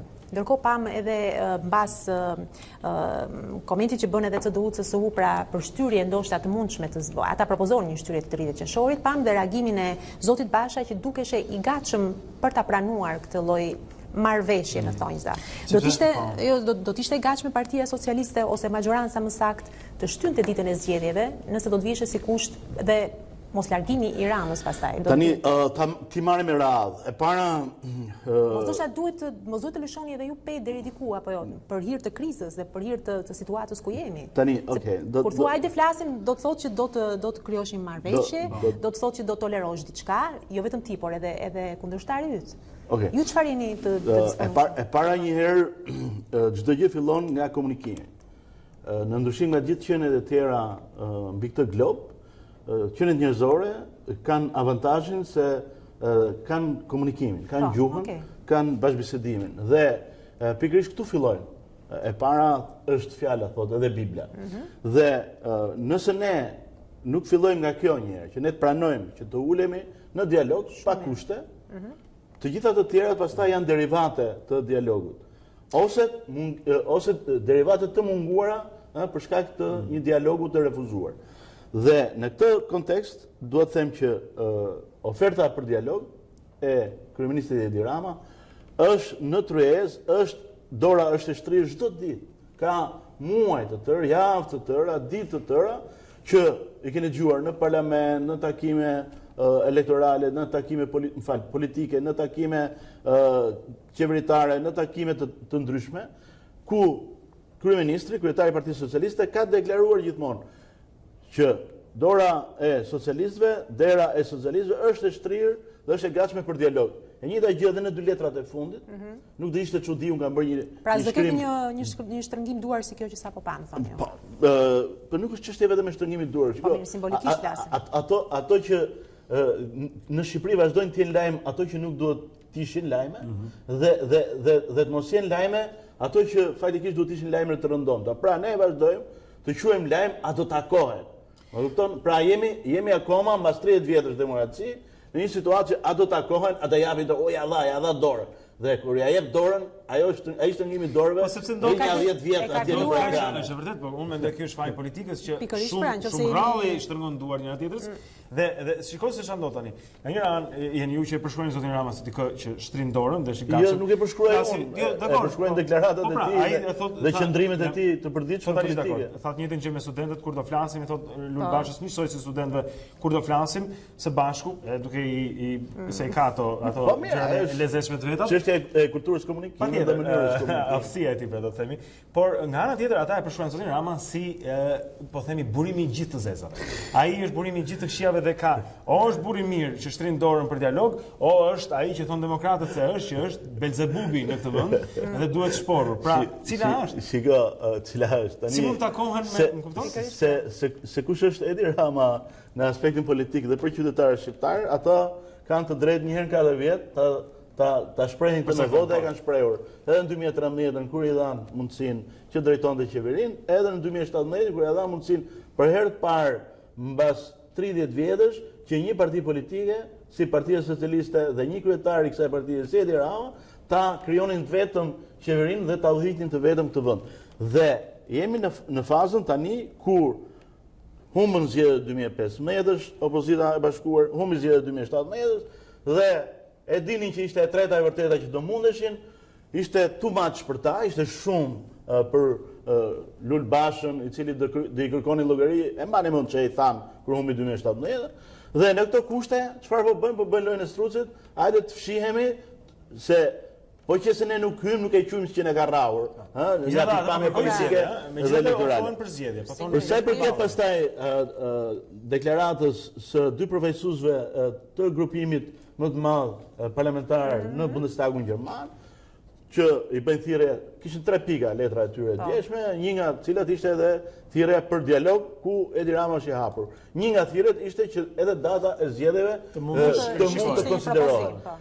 Dhe qëndrimi i kryetarit të Partisë Socialiste, zotit Rama, menjëherë në Twitter ka qenë që ne vazhdojmë ta mbajmë derën e dialogut dhe dorën e dialogut, derën të hapur dhe dorën të shtrirë, por nga ana tjetër kemi edhe një moment ku 30 qershori nuk është në dorën e Partisë Socialiste për një arsye fare të thjeshtë, sepse këtë datë e ka dekretoar presidenti i Republikës, të cilit për hir të së vërtetës Partia Socialiste i ka propozuar një datë më të afërt dikur, që të kishte mundësi dhe hapësirë ligjore dhe kushtetuese që kjo datë të ndryshonte. Sot jemi në datën limit që përcakton kushtetuta. Partia Socialiste nuk gjen guximin dot që ta shtyjë përtej kushtetutës. Nëse presidenti që ka dekretuar datën 30 dhe këshilltarët e tij apo forcat të tjera madhore politike në këtë rast, pra interesi, ku diun, etj, i japin hapësirë dhe mundësi interpretimi presidentit të Republikës për këtë gjë, kjo është një gjë që mund të diskutohet në tryezë. Por Partia Socialiste po përgatitet dhe në 31 maj hap fushatën elektorale në Pallatin e Kongreseve në Tiranë, të gjithë kandidatët për kryetar bashkie dhe kandidatët për këshilltar dhe gjithë drejtuesit e tjerë të Partisë Socialiste do jenë në Pallatin e Kongreseve, fillojnë zyrtarisht siç përcakton kodi, ligji dhe kushtetuta hapjen e fushatës. Dhe nga ana tjetër, dera e dialogut është e hapur, dora është e shtrirë. Kaq mund të themi ne nuk kemi tabu, ne shkojmë ulemi në tryezë në çdo kohë dhe bisedojmë. Por ka edhe një gjë tjetër. Tangoja që të kërcehet do 2 partnerë. Do herë dhe 3. Po në këtë rastet tona po. Tu që ne bëjmë dhe me 5 për probleme. Po më ta them këtë, domethënë kjo presidenti nuk e ka gdhendur në gur datën 30 qershor, është diçka që mund të e ka gdhendur në dekret. Po themi, po dakor, po edhe ju thoni që nuk është në dorën tonë, po do të ishit ju të hapur që të tjerë njerëz ta manovronin ndoshta për të mirën e vendit. Është ajo historia e 2 nënave që pretendojnë një fëmijë, kur ai tha ta ndajmë të fëmijë për gjysmë, nëna e vërtet tha jo, le të mos ta ndajmë. Pra në një moment caktuar, po themi, gjykimi edhe dashuria për vendin e për njerëzit do donte që të lëshojë diku. Pikërisht pra. Dhe rasti i presidentit nuk është ndarja e fëmijës në 2 pjesë, është ai rasti kur mbreti i dha mollën një nga oportareve të veta dhe i tha merre këtë mollën e kuqe dhe shko shëtit nëpër mbretëri dhe jepja fëmijës më të bukur të mbretërisë. Dhe kur u kthye tha, e gjetë tha, po tha, ja dhe po, kush ishte? Fëmia im. Dhe fëmia i Lirmetës është LSI-a dhe molla e presidentit në këtë rast do shkoj nga atje ku kërkon LSI-a ndoshta edhe PD-ja, por nuk dua ta paragjykoj. Por ajo çfarë themi është që ne nuk kemi tabu, ne ulemi në trez, por data zgjedhje nuk është 30 qershori, por ne jemi në respekt. Është 30 qershori. Datë nuk është cilapsi, po është 30 qershori. Është 30 qershori pra, dhe si datë është 30 qershori dhe ne jemi duke përgatitur dhe ne vazhdojmë nga ana jonë nuk e negociojmë 30 qershori. Ne nga ana jonë. Por ata që e kanë dorë kur të ulen në trez, nëse do ulen, mund ta diskutojnë. Por ka një problem. Never say never është aksion politike dhe ka lindur sot e 2600 vjet përpara, që kur Aristoteli e Platoni thanë që njeriu është qenie politike. Problemi është tani që ka një problem të madh me opozitën, e cila e para përkundrejt edhe këshillave të miqve tanë gjerman, menjëherë zoti Basha dje në takimin në Vor deklaroi që nuk ka dialog me Edi Rama. Pra, nuk është e gatshme opozita të ulet në tryezën e dialogut pa kushte, siç e kërkojnë ndërkombëtarët. Dhe nëse nuk ulesh në tryezën e dialogut pa kushte, nuk diskutohet asnjëra nga këto, përfshi dhe 30 qershori. Nga ana tjetër, ka një problem shumë të madh opozita, ku edhe mbrëm lideri historik i tyre, zoti Sali Berisha, në një emision televiziv, unë kam qenë në një emision paralel, por lexoja më mbrapa titujt, vazhdon të qëndroj vijes kuqe që i ka përcaktuar Lulzim Bashës, Monika Kryemallit i Lirmetës, që opozita ka vetëm një alternativë. O do ikë Edi Rama, o do shkrihet opozita. Në këto kushte, unë nuk guxoj të kem aq fantazi sa Lul Basha t'ia shkeli këtë vit kuqe Sali Berishës dhe më pas të pranoj të ulet në dialog pa kushte. Kam frikë se deri në 30 qershor opozita nuk ka guxim për shkak të vijes kuqe të vendosur nga Sali Berisha të ulet në tryezën e dialogut pa kushte, pavarësisht se Partia Socialiste vazhdon të jetë e gatshme. Një kuriozitet të fundit në fakt, sepse më ngacmua duke shpjeguar dhe pozicionin e presidentit Meta. Ka fate, janë mbyllur fatet ligjore që ndoshta po është hipotetike që Meta të vihet në lëvizje për të shtyrë datën e zgjedhjeve, mund ta bëjë ligjërisht? Është në fate ligjore të duhura? Jo, presidenti i Republikës në këtë rast, për fatin e keq të diskutimit që u bëhet, ka caktuar afatin e fundit skajor për datën e zgjedhjeve. Ka caktuar 30 qershorin. Kishte mundësi të mos e caktonte vetëm 30 qershorin, kishte mundësi të caktonte datën 23 qershor. Jo, aktualisht tani që flasim. E ka këtë kompetencë mund të shtyjë. Edhe atëherë kur e dekretoi, edhe sot është po ajo. Pra, presidenti i Republikës ka vetëm një alternativë të qëndrojë 30 qershorit. E para nga pikpamja kushtetuese dhe ligjore, nuk po flas nga pikpamja politike. E dyta, duke e njohur presidentin e Republikës që përbetohet që nuk e shkel kurrë dhe gjithë jetën e tij ja ka kushtuar vetëm zbatimit kushtetutës, nuk mendoj se presidenti i Republikës mund ta shkelë kushtetutën që të shtyjë 30 qershor. Okej, dhe e pamë edhe nën tekstin e asaj deklarate. Faleminderit zotit Peza. Mirë, pra, Alfred Peza Zotrinj është sekretar për mediat në Partinë Socialiste, ishte këtu me ne për të folur pra për se si e shikon e majta që do të bëhet përpara në këtë situatë. Ne u lëmë me pak publicitet, do të kthehemi në anën tjetër këtu për të parë se çfarë kanë në rrjetet sociale.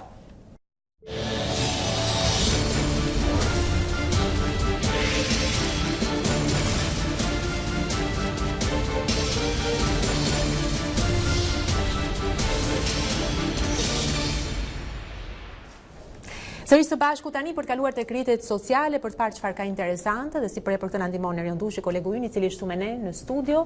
Mirëmëngjes sa afërmi tani më. Të tretë tani më. Se kështu është në çdo takim ne i themi mirëmëngjes. Po të pasur të mirë. Jeni kurioz të dimë se çfarë ka interesante. Ka pasur shumë zhvillime gjatë ditës së dieshme, ka pasur letrash, shkëmbim letrash ndërmjet palëve, por në fund të ditës nuk pati asnjë rezultat pozitiv, çdo gjë ishte një zhurmnaj në qiell të hapur.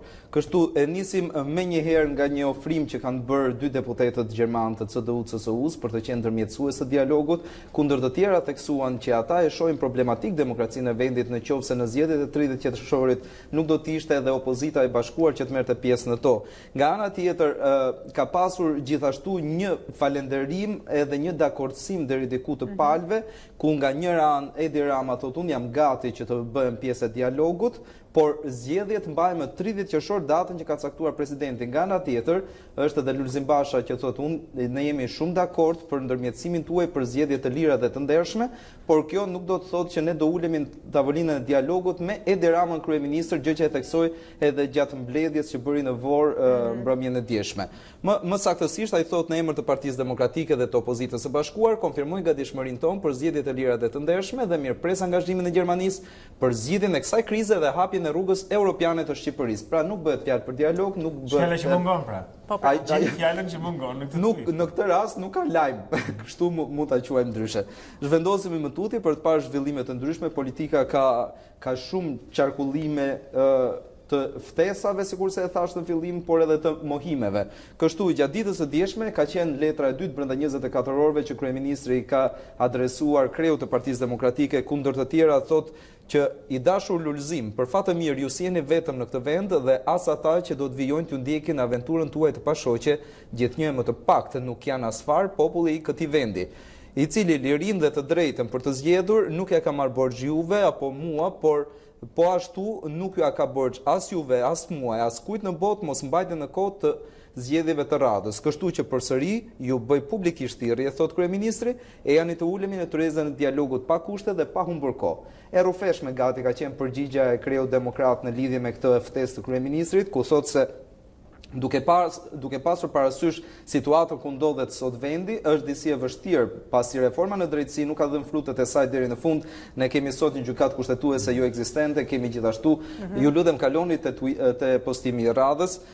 Ai thotë që ndërkohë gjykata kushtetuese nuk ka asnjë antar prej 2 vitesh, duke lënë pas një kufizim pushtetin e kryeministrit, i cili tani qeveris me ferman personal. Kujtojmë këtu që zoti Basha her pas here ka cilësuar këtë që nga 2017 e këtej kryeministri Rama ka marrë në dorë të gjitha pushtetet dhe ekonominë sot e zotërojnë oligarkët e drejtuar dhe të udhëhequr nga ai, ndërkohë që drejtësia nuk është më drejtësia që duhet të ishte, por është ajo drejtësi që burgos njerëzit e pafajshëm, popullin e thjesht, ndërkohë që të gjithë ata që vjedhin apo nuk e respektojnë drejtësinë në këtë vend, thotë ai, janë të lirë dhe mund të dalin nga burgu duke paguar një shumë lekësh dhe gjithçka merr fund aty. Ndër të tjera ai thotë për Edi Ramën arti i qeverisjes demokratike është i huaj. Ai është artist në artin e mashtrimit, thotë. E gjithë qeverisja e tij ka qenë grabitje dhe mashtrim i popullit, i pasurive publike dhe dhunimi çdo vlere demokratike. Ndërkohë më poshtë ai përmend një sër emrash të cilët gjithashtu duhet të ishin në burg sipas kryedemokratit Basha, por që sot janë të lirë edhe nuk cënohen në asnjë pikë. Kalojmë më tutje, zhvendosemi me zhvillimet politike. Albana Vokshi është ndalur tek ngjarja e ditës së sotme në fakt, pasi bëhen zgjedhjet në Akademinë e Shkencave, ku e kemi thënë tani që është vetëm një kandidat që merr pjesë në këto, sigurisht është Skënder Gjinushi, të cilin ajo e quan një militant i shpërblyer për koalicionin e 30 drejtijeve të kryeministrit, thot ajo. Ndër të tjera shkruan Akademia e Shkencave është plani i fundit i Edi Ramës për të zgarravitur e shpërbër akademinë, siç ka bërë me të gjitha institucionet e tjera shtetërore. Demokratike ndërkohë i bën thirrje akademikëve të vërtet me kontribute të çmuara në shkencë të mos nështrohen, por të ngrihen në lartësinë e detyrës së tyre të denoncojnë dhe të refuzojnë këtë farsë ilegjitime antikushtetuese të gatuar në zyrën e Ramës. Ishte ky reagimi që ka të bëjë me zgjedhjet e sotme. Faktikisht nuk është vetëm zonja Vokshi që flet për këtë, por një sër emrash janë bashkuar kësaj lëvizje duke thënë që kjo garë nuk mund të jetë e drejtë për sa kohë është vetëm një kandidat në të dhe askush tjetër nuk ka dënjuar që t'i afrohet kësaj gare që ta bëjë atë legjitime, duke thënë në një farë mënyrë që tani më çdo gjë nuk është sikurse duhet të ishte. Do ndalemi te tjera zhvillime, sikurse kemi thënë gjatë 2 ditëve të fundit, presidenti i Republikës Ilir Meta nuk dorëzohet për sa i takon akuzave të tij të njëpasnjëshme ndaj misionit evropian Euralius për reformën e drejtësi dhe mos suksesit të kësaj reforme, duke qenë se gjykata kushtetuese është inekzistente, çka e legjitimon këtë që ai thotë. Por gjatë ditës së dieshme ka pasur një tjetër reagim nga zëdhënësi i tij Tedi Blushi, pas reagimeve që ka pasur qoftë edhe nga Luigi Soreka, ambasadori i Bashkimit Evropian në Tiranë, por edhe kryeministri Rama për këtë thënie dhe shprehje të presidentit. Gjithashtu edhe Tauland Balla i është referuar thënieve të tij. President nuk e kuptoi, thotë ai, pse kuvendi i Shqipërisë sipas opinionit tuaj nuk qen ka më funksional, madje as nuk paska qenë. Apo kuvendi është funksional kur rregulloria ishte një libër qokash kur bashkë ishim në kuvend. Pse kuvendi nuk qen ka sot funksional me Ralf Gjonin dhe ishte funksional 3 muaj më parë me Monikën. Ty normalisht të duket më interesant Sali Berisha, por për mua, thot ai, Sali është një lloj me kujtim gjuzin. Dhe pastaj liston edhe fjalën që ka mbajtur në foltoren e parlamentit gjatë ditës së dieshme dhe seancës, ku duhet të kujtojmë që ishte një arritje e madhe e seancës së dieshme, miratimi i statusit të minatorit, pensionet e parakoshme dhe shumë lehtësira që kanë të bëjnë kryesisht me anën financiare të kësaj. E lëm pas edhe këtë pjesë, do mbetemi ndërkohë te presidenti i Republikës, i cili gjatë ditës së dieshme ka hedhur në profilin e tij në Twitter një fotografi ku duket zonja Eda Gemi, e cila sikurse shkruan presidenti, ajo kandidon si deputete në Parlamentin Evropian. Në ky moment, thot ai, është ton krenarin ton kombëtar dhe është një tregues i shkëlqyer integrimit të plot, suksesit, punës dhe përkushtimit të pashoqje të shqiptarëve në Greqi dhe në vendet e Bashkimit Evropian. Është dhe ky post i fundit me cilin mbyllim hapësirën e rrjeteve sociale. Mirë, mjaft informacion nga politika gjithsesi. Faleminderit Erion. Si gjithmonë. Do t'i lëmë tani zonja zotrim me disa prej imazheve që vijnë nga bota dhe do të kthehemi këtu bashkë me kritikun letrar Agim Baçi që na bashkohet premteve. Flasim sot për Fajdexiun Gopsek të Honoré de Balzac. Mbas pak.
Në një natë dimri në vitin 1929 në sallonin e Vikonteshës de Grandelieu, 1929, 829, gabim atëre këtu në shtyp. Dhe kështu fillon pra, historia ku janë në orën 1 të mëngjesit 2 vizitorë të largët. Dhe kjo na fut në Fajdexiun Gopsek nga Honoré de Balzac, njëri prej librave që është konsideruar kryevepra e tij. Si mund ta përkufizojmë këtë vepër? Ky është 1830-s dhe me qëra fjalla vijon në lexohet akoma, kështu që. Jo vetëm që vijon të lexohet akoma, por është kaq aktual. Unë fakt e kisha lexuar këtë kur kam qenë 18 vjeç.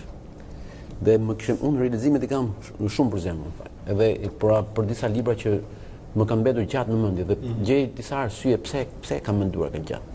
Fakt një nga arsyet që unë kisha mbajtur në mend gjatë dhe e kisha përdorur disa herë është një moment kur personazhi që e tregon, Dervili, avokati, ishte i vetmi person që fliste me Gopsekun, i vetmi që Gopseku i rrëfehej. Dhe në një moment kur ai do të blinte zyrën, sepse avokati ti kishte humbur sa para dhe do ja jepte këtë, ky i merr fajde. Dhe ai i jep pothuajse me të njëjtën përqindje siç ai jep të tjerëve. Dhe kur ky i shlyen këstin, i thotë që pse edhe mua me të njëjtën përqindje si të tjerëve? Sepse nuk doja që ti të ndiheshe përgjithësi ndaj meje, se kisha frikë se ti do humbje miqsinë tënde. Duke t'i dhënë kështu, ti nuk kisha asnjë borxh ndaj meje. Dhe kjo është aty të bëri për shtyje pra. Më ka mbetur gjatë në mendje, Të mos toleruarit e dikujt. Jo, mënyra se si duhet i ruajmë të tjerët. Pra, nëse ne duam të kemi miq, duhet i bëjmë ato që mos ndihen borzhdi keq ndaj nesh, domethënë, sepse ndryshe ne rrezikojmë të humbim atë marrëdhënien e mirë të miqësisë. Dhe mua më kishte mbetur që domethënë kam qenë shumë i ri, por nuk e di pse mbeti në mendje gjatë. Dhe rileximi i Gopsekut më riktheu te një pikë se ky Gopseku është një betejë midis vesit dhe lakmis. Dhe duket sikur e ka shkuar për sot. Vese që zotëria e di është i qartë. Ky e habit të student, se ky thotë unë nuk habit më thot nga gjërat e ato nga ato mendime të larta. Unë njoh jetën reale, unë njoh jetën e nëndeshme. Dhe te ky vinin ato njerëz të cilët ishin robër të vesit, dhe që jetonin jetë të dyfisht. Domthonë që ndryshe ishin shoqëri dhe kur vinin te ky ishin jeta e vërtetë. Dhe ky e kishte kënaqësi këtë. E kishte kënaqësi ta shifte njeriu se si po dridhej përpara aktit, domethënë dhe të tregonte atë që kishte realisht atë frikën e madhe dhe se si shfaqeshin në jetën e përditshme. Ne mund ta shohim sepse ai kishte kënaqësi, sepse në atë spërdretje të tyre kishte një të vërtetë, cilën ata e fshihnin vazhdimisht dhe ja shfaqnin vetëm këtij. Është një perversiteti kur ti do ta shikosh njeriu në atë pjesën kur ai po vuan për treguar një fytyrë tjetër që se ka treguar ndoshta bashkëshortit, po imagjino një shpikësh Gopseku. Në një moment se ajo është tronditje, duke u ngjitur të shkallët i bie një monedha floriri. Dhe një zonjë si e gjen i thot zotëri tra kjo. Mua thot s'ka mundësi, unë s'mbaj nga këto monedha.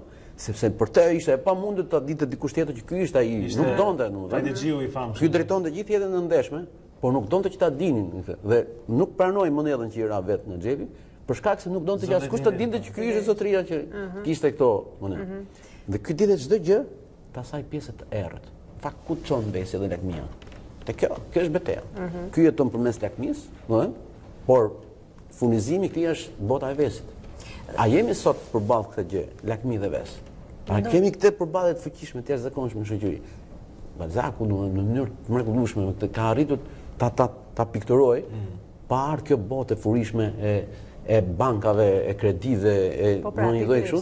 Por Gopseku është ai që e ka, domethënë që vjen dhe e tregon atë jetën e dyfisht të një shoqërie që çon në këtë lloj pike. Pra ai deri në sekondën e fundit, edhe Dervili ky avokati është ai që do t'i ndajë pasurinë dhe e di shumë mirë që pasuesi do bëjë një jetë krejt tjetër. Nuk do që ti lëviz asnjë lek. Ai do të ndjejë atë raportin e tringëllimës aty brenda vetes dhe kishte nuk e harron dot Gopsekun, po e lexova këtë libër, nuk e harron dot Gopsekun. Si shpjegohet që autor të tillë që janë autor me cilët ne jemi rritur, i lexojnë akoma edhe nga brezëri, ne e sugjerojmë ende që të lexohet.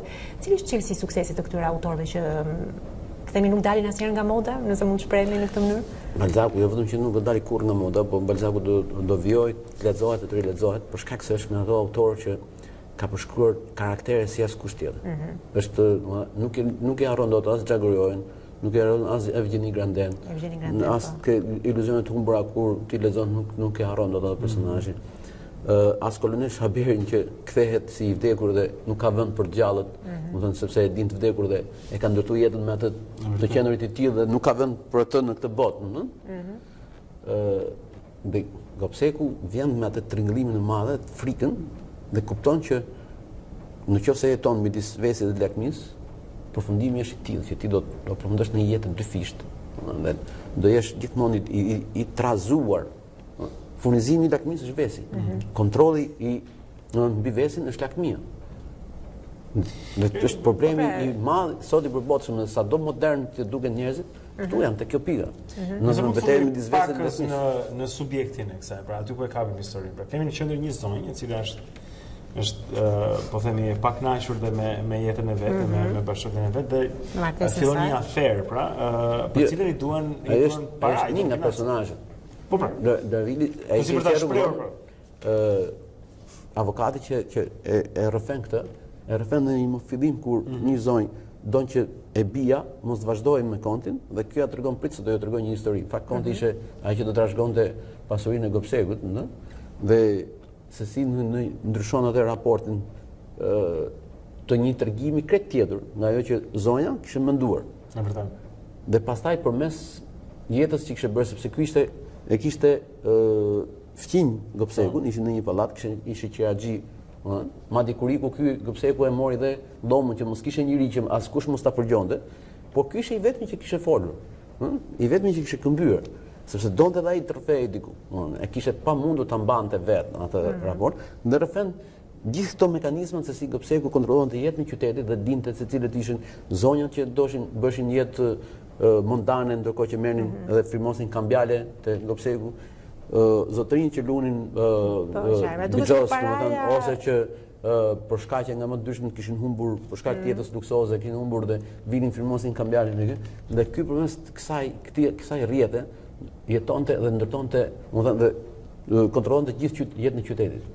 Dinte pothuajse çdo gjë, dinte anën e errët, aty ku njeriu dorëzohej, hiqte çdo vend tjetër dhe vinte dhe shfaqej me fytyrën e pikat e dobta të Kushte ishin Gopsekët se kam përshtypjen që në jetën tona sot, kushte ishin Gopsekët e 2019-s po të. Në shoqëri si jona apo tutje.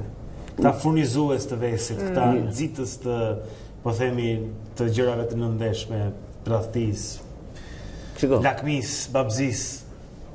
Po të fusim kredit të kjo pika nuk them dot më se i kam marrë, por Bixhosi dhe ajo raporti i lidhjes sot me thellësisht me bankën, domethënë një lloj Gopseku është për banka. Jo me atë perversitetin, por gjithmonë me atë njeriu kur i vjen edhe data, domethënë fillon dhe i shikon nga xhepat apo kontrollon kështu në këtë pikë. Por nuk është, nuk ka të bëjë me atë raport perversiteti. Kjo është kana njerëzore. Dhe se si është perverse që ti të kënaqesh duke e zënë tjetrin në vështirësi të mëdha. Gopseku këtë ka jetë, këtë kontrollon. Kështu i duket ajo modeli, por kemi shumë Gopsek, të cilët kënaqësinë vet kanë ta gjejnë tjetrin në vështirësi. Ta kapin në atë momentin kur ai nuk ikën dot, kur për shkak të një vesi që ka, për shkak një dopsie që ka, për shkak një humbje që ka, vjen dhe shfaq, domethënë këtë. Dhe kjo kushton, po ç'është ndodh? Ndodh se njeriu është përballë dy gjërave. O do të shkojë pendohet dhe do të shpëtojë në këtë pikë, ose do të përfundojë në absolutet, domethënë në një lloj raporti gatishmëndurie. Nëse nuk i shpëton këtij Gopseku, ti do të shkosh ke kjo pika tjetër, do dorëzohesh totalisht. Duke kaq aktuale këtë tema, do të mendosh lumenjtë që vinë te mua janë lumenjtë e vesëve. Absolutisht. Këto janë ato që më japin jetë mua, Sepse po mendoj për një Tiranë që zgjohet kur bie nata. Ka edhe një Tiranë tjetër të nëndeshur që ne që punojmë ditë pak na bie po mendoj për ata që shpërndajnë drogën, për ata që helmojnë shoqërinë në forma nga më ndryshme, për përfitimet e tyre, për perversitetet e veta, por që këto forma ekzistojnë sot. Gopsekët ndoshta s'ka, edhe ka në fakt edhe fajde xhinj, më s'po marrin vesh në lajmet, por kjo transformohet në mënyra të ndryshme se si ti kontrollon jetën e tjetrit për keq. Po vrasjet, domethënë që ne i gjejmë shpesh që u prishin për pazare droge, u prishin për gjëra. Janë pikërisht kjo pikë, domethënë, të ky lloj raporti. Kështu që Gopsek ka sa duash. Nuk janë më aq si personazhi i Bashakut. Po, siç ky e ka ilustruar në një, por janë, domethënë, dhe ky prandaj ky libër është i jashtëzakonshëm, prandaj ky libër është kaq aktual, prandaj Balzaku domethënë vazhdon të rilexohet dhe unë sinqerisht, domethënë, normalisht këto gjëra që po t'i them tani nuk kur e kam lexuar 18-19 vjeç atë nuk i kam kuptuar kështu, por ama atë që më kishte mbetur në mendje, atë lloj modeli se sa rëndësishme është për ne që dim të ruajmë miqtë tanë. Më kishte mbetur dhe e rigjeta prapë. E ke në faqen 60 madje, domethënë në një moment kur ta kisha palosur. Ku është kjo? Ja këtu. Kur e pyeta kur i pagova këtë të fundit të. Biri im, desha të shpëtoj nga barra e rëndë e mirënjohjes duke të dhënë të drejtën besosh, ose nuk të kam bërë të besosh, ose nuk të kam bërë në një të mirë. Kjo që përgjigja që më dha Gopseku, dhe do t'i shpjegoja karakterin e tij më mirë se sa të gjithë ligjëratat e mia. Prandaj tani jemi me të si miqt më të mirë. Ai nuk donte që ta kishte ky tynte bozhli tek që të ndiej i tillë dhe ne kemi në dorë vet miqtë tanë me ne dhe ne me miqtë tanë. Mënyra se si ne kur bëjmë diçka, i tregojmë atyre nëse do jemi bozhli ndaj nesh apo do t'i tregojmë sikur kemi bëjë gjë normale dhe ato të vazhdojnë miqësinë tonë. Mund t'i vëmë në këtë vështirësi. Dhe kjo më kishte mbetur gjatë në mendjen, domethënë dhe kur e rigjeta prapë kuptova që nuk kisha ndaluar kot aty ajo pika. Pra një arsye më shumë për të lexuar pikërisht të librit, i cili mund të shpletohet shumë këndshëm gjatë fundjavës, apo jo? Është 70 faqe, është i gjithi, 15 faqe është fillimi dhe në 85 mbaron, kështu që ju sugjerojmë këtë fundjavë ta mbaroni. Pasi e mbytë, fillon meditimin pastaj. Fillon shikon rreth e qark, domethënë Ku mund të jesh ti? Cili është gopseku yt rreth rrogës? Mirë, edhe kjo janë pyetje që pasi që secili duhet t'i japi përgjigje. Mirë, faleminderit Agin Bashi, është kënaqësi si çdo të premte. Dakor, mirë, mbasi ju sugjeruam edhe këtë libër për fundjavë, mbyllim gjithçka për sa takon emisionit ditën e sotme dhe këtë javë, ka qenë javë ngjeshëm, me mjaft informacione, mjaft të ftuar si për herë.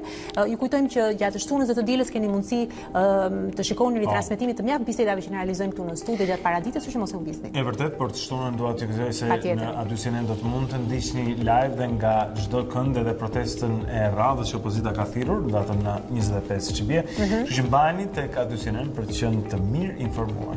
Mirë, dhe për qenë tek informacionet, pas pak do t'jetë detitari me Alba Lishanin dhe ne ju lëm takim ditën e hënë.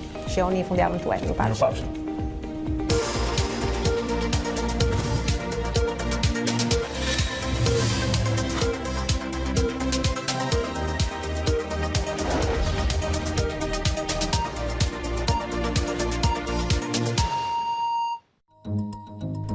Unë jam Aurona Minga. Dhe unë jam Blendi Salej. Për të parë të gjitha videot e emisionit ton, klikoni subscribe. Regjistroni.